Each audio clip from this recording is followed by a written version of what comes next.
धर्म प्रेमी बंधुओं, बड़ा पावन प्रसंग है और समय भी बहुत कम है, क्योंकि भगवान का विहार भी अभी कुछ ही क्षणों में होने वाला है।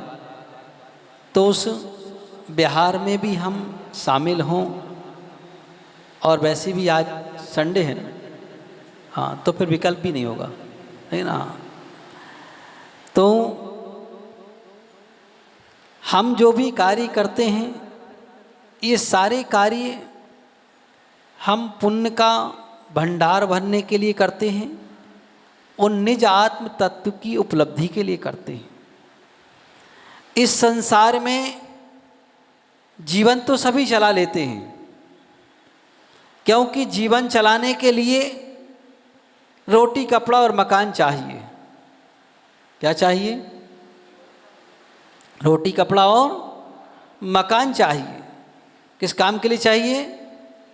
जीवन चलाने के लिए रोटी कपड़ा और मकान चाहिए, और जीवन बनाने के लिए देव शास्त्र गुरु चाहिए, और जीवन से मुक्ति पाने के लिए सम्यक दर्शन, सम्यक ज्ञान और सम्यक चारित्र चाहिए। तो अब आपको क्या चाहिए? रोटी कपड़ा मकान चाहिए कि देव शास्त्र गुरु चाहिए कि सम्यक दर्शन, सम्यक ज्ञान, सम्यक चारित्र चाहिए? जीवन चलाना है, बनाना है कि जीवन से मुक्ति पाना है? क्यों सौधर्मेंद्र? हाँ, जीवन से मुक्ति पाना है। सबको पाना है मुक्ति? क्यों निर्दोष जी, सबको मुक्ति पाना है? कहा कि हमें तीनों करना है, एक ही नहीं करना है। जीवन चलाना भी है, जीवन बनाना भी है, और जीवन से मुक्ति भी पाना है। जब जीवन चलेगा तो फिर जीवन बनाने की सोचेंगे, और जब जीवन बनेगा तो मुक्ति पाने की सोचेंगे। हमें तीनों की आवश्यकता है, एक की ही नहीं है। तो मानव का जीवन बनता कैसे है?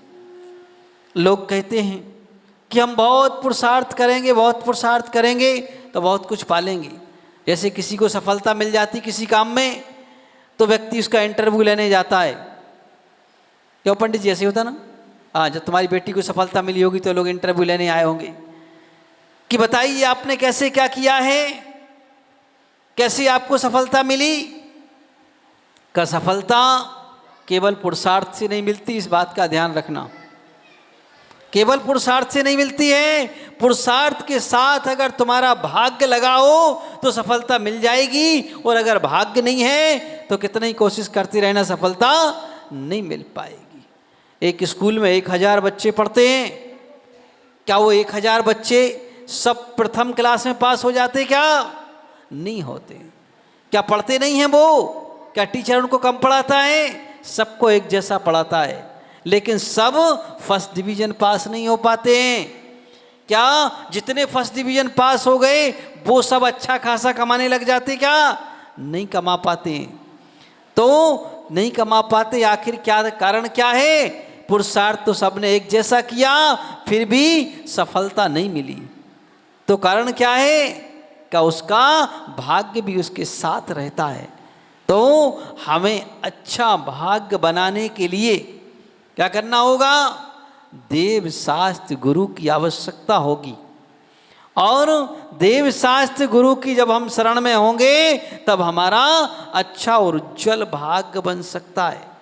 तो हम अपने भाग्य को प्रबल बनाएं। और माँ जी जल्दी जाना? क्या जल्दी जाना? भगवान ना करे किसी को समय के पहले वहीं पहुँचाए। हम चाहते हैं कि सबको समय पे ही पहुँचाए, है ना। इससे बड़ा समय कहीं नहीं होगा। तो हमें अपना उज्जवल भाग्य बनाने का सुअवसर यहाँ मिला है। और देखिए, हम अपने भाग्य को छोड़ करके और जाते, इससे बड़ी और क्या बात हो? तो का देव शास्त्र गुरु की शरण क्या होती है? हमारे भाग्य को बनाने वाली होती है। भाग्य की रेखा इसी से बनती है। तो हम अपने भाग्य को प्रबल बनाएं, और प्रबल बनाने के लिए का हमें सबसे पहले भगवान की शरण अनिवार्य हुआ करती है। अगर ये ना हो तो हमारा भाग्य कहीं से नहीं बन सकता है। तो आप इतिहास उठा करके देख लो, जिनका भाग्य बिगड़ा है वह इनके दरबार से बिगड़ा है। मतलब जब इनके प्रति अश्रद्धा उत्पन्न हुई तो भाग्य बिगड़ गया, और जब इनके प्रति श्रद्धा जागृत हुई तो भाग्य बन गया। तो हमें अपना भाग्य बनाना है। चाहे आप सीता का इतिहास उठा के देख लो, चाहे मैना सुंदरी का इतिहास उठा के देख लो। अगर सीता का भाग्य बिगड़ा था तो इन्हीं की शरण से बिगड़ा था। चाहे अंजना का भाग्य बिगड़ा था तो जिनेंद्र भगवान के अनादर से बिगड़ा था, और जब भाग्य बना तो उन्हीं के आदर से बना और कहीं नहीं बना। तो इसलिए हमें अपना भाग्य बनाना है तो इनके प्रति हमें एक अपना आदर भाव करना सीख लें, तो कि हमारा भाग्य इनके ही द्वारा प्रबल बनने वाला है। और दूसरा, कहीं कोई ऐसा उपाय नहीं हुआ करता है कि जिससे हम अपने भाग्य को प्रबल बना लें। देखिए, अंजना ने भी अपने पूर्व भाव में जब वह कनकोदरी थी तो जिनेंद्र भगवान की प्रतिमा का अनादर कर दिया। उसके अनादर के प्रभाव से उसके पति ने ही उसे 22 वर्ष के लिए छोड़ दिया। जब वह समयावधि पूरी हुई तो उसका मन भी अपने आप पलट गया, कुछ नहीं करना पड़ा, अपने आप उसका मन एक छोटा सा निमित्त पा करके पलट गया। और उसने कहा, अरे मैं किसको ठुकरा रहा हूँ। तो इतना ध्यान रखना कि अगर आज हमें किसी कार्य में सफलता नहीं मिल रही है तो हमने कहीं देव शास्त्र गुरु का अनादर किया होगा, उनके वचनों का अनादर किया होगा, इसलिए आज हम असफलता को प्राप्त हो रही। और अगर सफलता प्राप्त हो रही है तो जानना कि हमने अपने पूर्व जीवन में उन भगवान का देव शास्त्र गुरु का आदर सम्मान किया होगा, उनका निमित्त पाकर के हमने अपने भाग्य को प्रबल बना लिया होगा। तो हम जैसे पूर्व में प्रबल बना के आए हैं वैसे ही आज भी बना करके चले, क्योंकि कर्म सिद्धांत कहता है बैंक की तरह। कर्म सिद्धांत बिल्कुल बैंक की तरह होता है। कैसा होता है? आप एटीएम डाल करके पैसे निकालते हो, मोबाइल से भी ट्रांसफर कर देते हो, तो कैसे कर पाते हो? जब पहले से बैलेंस हो तो ही कर पाओगे, और अगर बैलेंस नहीं हो तो कहो मोबाइल का बटन दबाएंगे चले जाएंगे क्या? नहीं जाएंगे। तो अगर ऐसे ही हमारे भी अगर पूर्व का बैलेंस है तो आज कुछ हम प्राप्त कर लेते हैं, और अगर पूर्व का बैलेंस नील कर दिया तो कुछ भी प्राप्त नहीं कर पाएंगे। तो इसलिए हम अपना बैलेंस बनाए रखने के लिए हमारे लिए ये देवशास्त्र गुरु हमारे बैलेंस को बढ़ाने के लिए आते हैं। और आज हम जो कार्य कर रहे हैं वह कार्य अपने बैलेंस को बढ़ाने के लिए। कौन सा बैलेंस? पुण्य का बैलेंस बढ़ाने के लिए ये कार्य हम कर रहे हैं कि जिनेंद्र भगवान का व्यवहार वहाँ से यहाँ पर करा रहे हैं। तो ये हमारे पुण्य के भंडार को भरने के लिए, तो हम उसके भंडार को अगर भरेंगे तो हमारा कार्य इस लोक में भी अच्छा चलेगा और परलोक में भी अच्छा चलेगा। तो हम दोनों लोकों में अपना कार्य श्रेष्ठ चल सके, इसके लिए हमें अनिवार्य है कि हम अगर जिनेंद्र भगवान की भक्ति करेंगे, गुरु की भक्ति करेंगे, जिन वाणी की आज्ञा का पालन करेंगे तो नियम से हमारा भंडार हमेशा भरता रहेगा। आप देखिए, पद्म पुराण में एक छोटी सी घटना आती है। वह घटना बहुत छोटी है लेकिन बड़ी मार्मिक है, बड़ी काम की है। घटना ये है कि जिस समय दंडक राज्य में दंडक राज्य का राजा राज्य करता था, और वह चूंकि जैन नहीं था, वह परिव्राजक धर्म को मानने वाला था, जो आदिनाथ भगवान के पोते ने सबसे पहले चलाया था, उस धर्म का मानने वाला था। और किसी कारण से उन परिव्राजकों के भड़काने में आकर के उसने जैन साधुओं का अपमान कर दिया, 500 साधुओं को घानी में फैलवा दिया, और उसके ही प्रभाव से जब 500 साधुओं को घानी में पिलवाने की बात उनके ही संघ के एक साधु ने सुनी, जो कि बाहर गए हुए थे, संघ से लौट करके आ रहे थे। जब एक साधु ने सुनी, एक राहगीर ने कहा, हे दिगंबर वहां मत जाओ, राजा कुपित हो गया है और तुम्हारे साथियों को घानी में फेल दिया। जैसे ही सुरत सागर महाराज ने सुनी कि घानी में फेल दिया मेरे साथियों को, तो उनको बड़ा खेद उत्पन्न हुआ। स्वाभाविक बात है, किसी का भी सहधर्मी भाई अगर वियोग हो जाए तो खेद क्षण भर के लिए तो होता ही, क्षण भर के लिए नहीं, ज़्यादा समय के लिए भी हो सकता है। तो उनको भी खेद उत्पन्न हुआ, बड़ा दुख हुआ, और उनके मुख से ठंडी हवा निकली।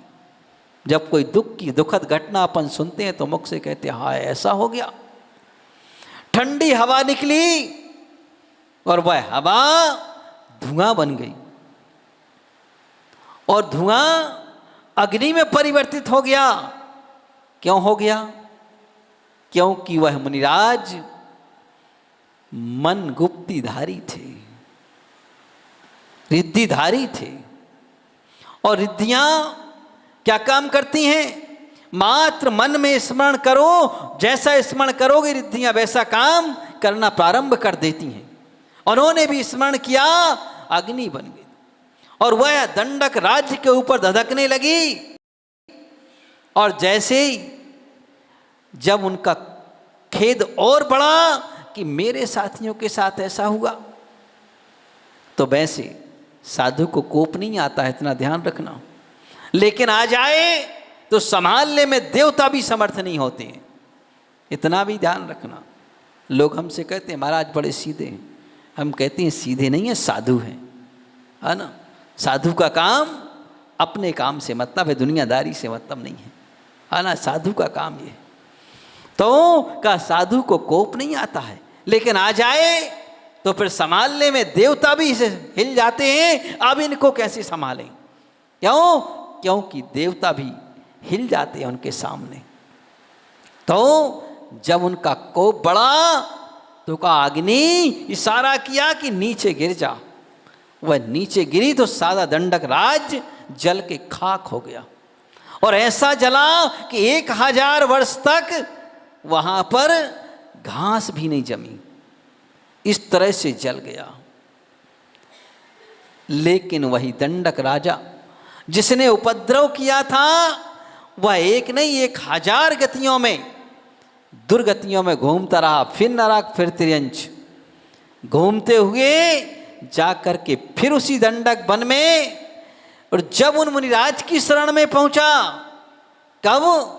राम का निमित्त पाकर के उन मुनिराज की शरण में पहुंचा तो देख करके जाति स्मरण हो गया। बोले अरे मेरा जीवन इनसे ही बिगड़ा था, इनसे ही बिगड़ा था, अब बनेगा कैसे? तो कहा इनकी शरण में जाकर के बनेगा, है ना। तुमसे बिगड़ा मेरा जीवन, तुमसे ही बनेगा मेरा जीवन।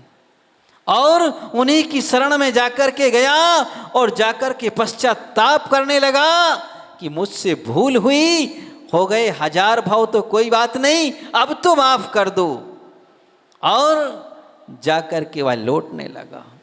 तो ध्यान रखना, कर्म किसी को नहीं छोड़ता है। आज भले ही अपनी मनमानी कर लो पुण्य के उदय से, लेकिन वह छोड़ता नहीं। और पुण्य के उदय में अगर कुछ पुण्य कमा ले तो वह भी तुम्हें 700 फल देता है। तो ऐसे ही वह जब उनके चरणों में गिरा, गंधोदक में लौटने लगा, गंधोदक का पान करने लगा, तो पश्चाताप इतना हुआ कि सारा पाप धुल गया। तो कहा उन्हीं के चरणों से जीवन शुरू हो गया। और वह भी समाधि मरण करके जाकर के कहाँ जटायु पक्षी, और जाकर के दूसरे स्वर्ग में देव हो गया। कहा तो ऐसा देव हुआ कि जो भगवान राम के काम आया। तो बंधुओं का जीवन हमेशा देव शास्त्र गुरु के चरणों में बनता है। दूसरा कोई स्थान नहीं हुआ करता है कि जहां हम अपने जीवन को बना लें। और अगर दूसरा कोई स्थान होता है तो ध्यान रखना, दूसरा कोई स्थान केवल अगर होता है तो पुण्य की वृद्धि करने के लिए होता है, लेकिन आत्म उत्थान करने के लिए नहीं होता है। आत्म उत्थान जब होगा तो पुण्य के साथ आत्म उत्थान होगा तो देव शास्त्र गुरु के चरणों में होगा, अन्यथा नहीं होगा। पुण्य की वृद्धि तो हो जाएगी, पुण्य की वृद्धि तो कसाय की मंदता से भी हो जाती है।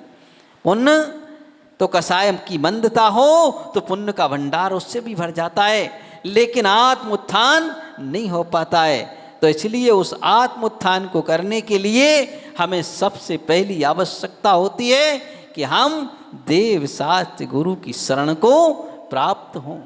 और जब इनकी शरण को प्राप्त होते हैं तो इन्हीं से सम्यक दर्शन की उत्पत्ति होती है। सबसे पहले स्थान यही हुआ करता है, दूसरा कोई स्थान नहीं हुआ करता है। आप कहेंगे तत्वार्थ सूत्र में तो लिखा हुआ है सम्यक दर्शन दो प्रकार का होता है, निसर्गज और दूसरा अधिगमज। निसर्गज का मत होता है स्वभाव से। जब स्वभाव से ही हो जाता है तो फिर मुझे क्या आवश्यकता किसी की आने का नहीं। स्वभाव से पहली बार नहीं होगा, कब होगा? तो सर्वार्थ सिद्धि में उसी में लिखा हुआ है कि सबसे पहले तो देव शास्त्र गुरु की शरण ही रहना पड़ेगी। इसके बाद अगर वह छूट जाए तो दूसरी बार स्वभाव से हो सकता है, लेकिन पहली बार नहीं हो सकता है। तो इसलिए सबसे पहले हमें इसकी आवश्यकता हुआ करती है। तो हमारा जीवन इनकी शरण से प्रारंभ होता है। तो हम अपने जीवन को उज्जवल बनाएं, पवित्र बनाएं और पुण्य के भंडार से भर के रखें, ताकि हमारा यह लोक और परलोक दोनों लोक सुधर जाएं। तो हम अपने दोनों लोकों को सुधारने के लिए जिनेंद्र भगवान का विहार की तैयारी करें, और तैयारी में भी हम बड़े ठाटबाट से करें और सब मिल करके अच्छे से भाग लें, आनंद के साथ लें। जैसे अभी पंडित जी कह रहे थे ना कि हर काम मुस्कुरा के करो। कैसे करो? मुस्कुरा के, गम में मत करो। देखो गम में करोगे तो भी करना ही है, और मुस्कुरा के करोगे तो भी करना ही है, और मुस्कुरा के करेंगे तो पुण्य का भंडार दूना हो जाएगा। तो अपन तो समझदार व्यक्ति हैं, तो अपने भंडार को दूना करते हुए अपना कार्य करें। इन्हीं भावनाओं के साथ बोलिए देवादिदेव 1008 श्री चिंतामणि पारसनाथ भगवान की जय बोलिए।